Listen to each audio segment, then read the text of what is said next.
Hey guys, this is Todd with the Wine Club Group, and this is... I'm Eric. Hi, guys. And today we're going to talk about Dave the Wine Merchant. We have his website pulled up here, and Dave actually contacted us because of a blog post that Eric wrote with regard to the Pinot Noir, right? Which club was that you were reviewing at the time? Do you I remember? believe it was Gold Medal Pinot Noir series. Yeah. Pinot is one of my favorite wines, and you and I have been discussing that. I haven't opened a bottle of wine in some time. I've been on to other drinks, and I just popped open this one, and I just started salivating. I can't wait to get into it. That's exactly why we had to start this video now, because I don't think Eric could hold it in any longer. So Dave, the wine merchant, contacted us, asked if we would review his wine club. We said, sure, send us your wine. And there's three of us, Eric, Tricia, and me. Unfortunately, Tricia couldn't be here with us because she did not receive the shipment due to her current location. Apparently, they can't ship to Indiana. On that note, Eric, remember we were talking earlier today that Dave the Wine Merchant's map Yeah. was not very clear. And so that was kind of interesting to us that, first of all, we appreciate the wine very much. Certainly would wish that Tricia could get some as well. But I do want to ask him to kind of clarify maybe on the website, the map doesn't really clearly indicate which states you can receive the wine from. Yeah, I did ask him about that. I emailed Dave, and he wrote back to me. So apparently he asked his graphic designer to shade in those additional states. So he on davethewinemerchant.com, when you go into the shopping area, you see a nice map of the United States. And obviously, coming from one state to another, different states have different shipping laws, whether you can receive wine. And I'm guessing it was at the same time, Florida, Michigan, where you are, and New York, where I am, all at the same time, Dave was able to ship to them. So he asked his graphic designer to shade in those states, meaning make them darker like the other states he could already ship to. And his graphic designer made them straight. Oh, well, that explains it. So by the time this video is actually posted, I'd imagine that Dave got on his designer's case and got that fixed. But well, I do want to have it documented here so we can show it. So here's some of his different wine clubs, the crowd-pleasing selections, collectible selections, and you can see the pricing down here. But he sent us both the Pinot selections. My mouse is kind of messing around here. So it's the Pinot selection, as you can see here, it's $75 a shipment. So he ended up sending me $75 worth of wine and Eric $75 worth of wine. So thank you very much. And again, sorry, Tricia, you can't get some of this delicious wine. Here is the map that we're talking about down here. So now I see it. These three states are slightly shaded in, but all right, enough about the map. Let's talk about the wine. So what I think, Eric, we've done a lot of these reviews for different sites and different wine clubs. Mm-hmm. And I'm kind of getting a different flavor. I'm not talking about the wine, but like the website and the company overall. It seems like, with Sellers Wine Club and Gold Medal, that they're, and Wall Street Journal clubs, these are some big companies. Right. And Dave the Wine Merchant, this, I don't know if he's got 1,000 people working for him. He just puts on this really cool persona that it's just him, but it feels like a much more boutique-y, small service. Yeah, and I definitely think that, like I emailed just the generic email address, help@davethewinemerchant.com, and Dave responded to me. I have a feeling it's Dave picking out these wines, and they are very, low runs. The second bottle that we have, only less than 300 cases made of this wine. So it's very boutique wines, and yeah, I have, it's kind of like Dave picked these out for us. I think he did. Actually, so I like his site. I like his flavor, like the flavor of his business, the site. His videos are very cool. He talks about pairing wine with food, which you do quite a bit yourself, Eric. I don't really care. I'll just drink the wine. So, but I really like his flavor. So let me show you the box. I know, Eric, you've already opened your box up, but this is exactly what I received. And here's a cool little touch. I got to tell you, this little packet says, you can't see this very well, I'm sure. This is cute. So if you actually get wine from Dave the Wine Merchant, you'll probably get this too. It's a little sheet of bubble wrap. I was like, what's that about? It says, What's this? Just a piece of bubble wrap. Pop one. Share this with a friend. Bet you they start popping it too. Everyone does. It's just fun. Like our wine club. So that's basically, it's a referral program. So if you share with your friends this wine club, you'll get free wine and they'll get free wine. So I thought that was a very clever way to do that. See? You can't stop. My kids got into the bubble wrap and they attacked it pretty good. All right, so this is the shipment again, right? And here is the tasting notes that you get with it.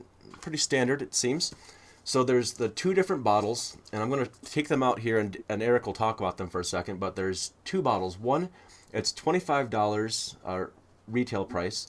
It's called the Banshee. It's a 2010 Pinot Noir from Sonoma. And the other one is Coho, C-O-H-O. It's a 2009 Pinot Noir from the Russian River Valley, which is $45. I'm going to take out my bottles here. Eric, if you kind of highlight those 2 bottles. Yeah, what's kind of interesting with the tasting notes is, and we received, at least I received, tasting notes for all of the clubs. So, once you read your own tasting notes and you start drinking the wine, enjoying the wine, you can then start thumbing through and looking at what other people are receiving in their clubs, and maybe you're interested in picking up another bottle. Different than other tasting notes, these are just, stapled together, just regular old 8x10 paper. Sometimes we get color that are, nice brochures and everything, but I think Dave realizes that someone's going to read the tasting notes and it goes in the recycling bin, honestly. We're not going to save these forever, so... Yeah, it's low production value, but it gets the job done, right? Right, it gives you the information, and honestly, this gives some kind of more information than I've seen other tasting notes give. Like I said, the Coho tells you that it's less than 300 cases. It actually also tells you the alcohol percentage and the pH, and I don't really get into pH, but I'm sure some people do. So, all right, I think I'm going to open the same one as you did, the Banshee. Okay. So we'll have the exact same bottle. I was so close to opening the Coho, if that's how you pronounce it, but I would hate to waste a $45 bottle of wine, just me drinking it by myself. I mean, I'm here. Well, you're here, but, it's like that's a lot of wine, and I don't like to save wine for the morning, or not the morning, the next day. Yeah. So there's no wine stoppers going in this thing. So, all right. So, yeah, Banshee. Look at that. Just like what you... There's the Banshee. Right on the cork. That's clever. Nice little touch. All right, talk about the Banshee. Let me just read a little bit here. Because on his tasting notes, Dave's tasting notes, have a little excerpt of the website. And it says, 3 friends, a missed turn, an intimate tasting with Robert Parker. Copious amounts of champagne, a bird statue in a window. This is the genius of Banshee. So it sounds like these guys just kind of, I can just picture them, like, driving around Sonoma County and the area and just stumbling across this place and start drinking some wine, start talking and such. What's interesting is this also, it's not coming from one area of grape. If you look on here, there's 62% Sonoma Coast, 28% Russian River, and then a little from Sonoma Mountain, Sonoma Valley. And then he talks about, which is one of the things that I find is interesting, is when they talk about the year of a wine and the weather in that area. So apparently 2010, one of Sonoma County's coolest years, which is hard for a lot of grapes, but as I understand it, makes Pinot taste all the better. So yeah, I wish I knew more about that stuff, but I simply do not. Let's start tasting this. Great. I do a messy pour. We were talking about this earlier. So my bottle's been open for a little while. I do a messy pour, so it lets the air kind of, I got to get high enough here. So when it, let it flop around a little bit, there goes a drip. That was messy? No, actually it was really clean because I had to hold it up high, but. I thought you were going to do something like that. And then, that's messy, but it gets the air in there. Right. I have one of those aerators. Do you have an aerator? I don't. We need to play with those, though. I got one when I was in Napa a few years ago. You ever use it? Yeah, quite a bit.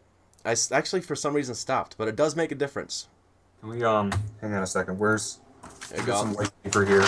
All right, here we go. White paper. Can we see it? Kinda. It's a little dark. All right. Anyway, so it's Not really brown, I'll tell you that much. Definitely on the mauve side of things. Yeah. Just let it do a little swirl there. It smells really good. It smells pretty, I don't know, kind of fruity. But then again, I'm more accustomed to like more deep, rich, kind of really bold. This does smell very good.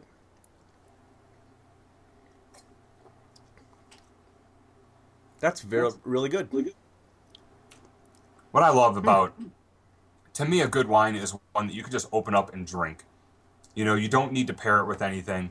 You can just That's what I'm saying. hear it. You know, you just have to drink it. It's to me, you're getting the typical Pinot flavor out of it. It's, I would say, on the milder side of the Pinot flavors. I mean, I think a lot of them sometimes can get heavy into like the smokiness or the, I don't know, like that rustic taste to it. But this is rather mild. I think Yeah, it's a lot of people. smooth. Yes, it's very smooth. I think people who say I don't like Pinot would like this wine. Yeah, The absolutely. tannins are not attacking you. You don't get, it's not biting on the way down. Yeah.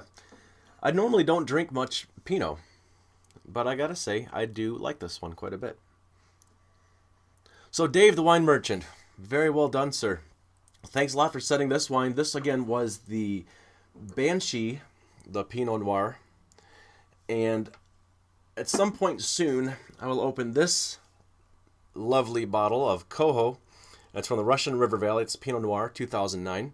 It's $45, so it's more of a kind of event wine to me. Right. So I do want to be sure to open this with, I mean, Eric, I love you, but you're over in New York and we can't drink like together. Well, maybe next time we actually get together physically, like, in the same city. Right. It's not traveling. Or So, maybe what we can do is we'll open this bottle together sometime, and then we'll invite our neighbors over to drink it with us after. there you go. All right, There cool. you go. I So- think this is definitely, I think the clubs from Dave the Wine Merchant are ones that if I was purchasing, personally, it's more something that you're buying yourself because Yeah. of the high quality of these wines. Yeah. And again, thanks so much to Dave the Wine Merchant for sending this delicious Pinot Noir and giving us the opportunity to review the wine club. And again, sorry, Trisha, you couldn't partake this time. We'll definitely do one where you can. So hopefully this video turns out with the two-way video Skyping and having the Dave the Wine Merchant's website up here at the same time. So with that, come take a look at some... DaveTheWineMerchant.com. Yeah, DaveTheWineMerchant.com, and come take a look at our reviews and ratings of wine clubs. We've done a lot of reviews and ratings and videos and everything at wineclubreviewsandratings.com.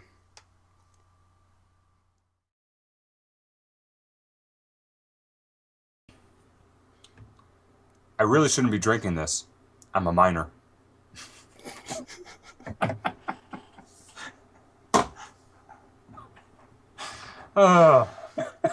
Half a glass of wine. Half a glass. Not even. I started before.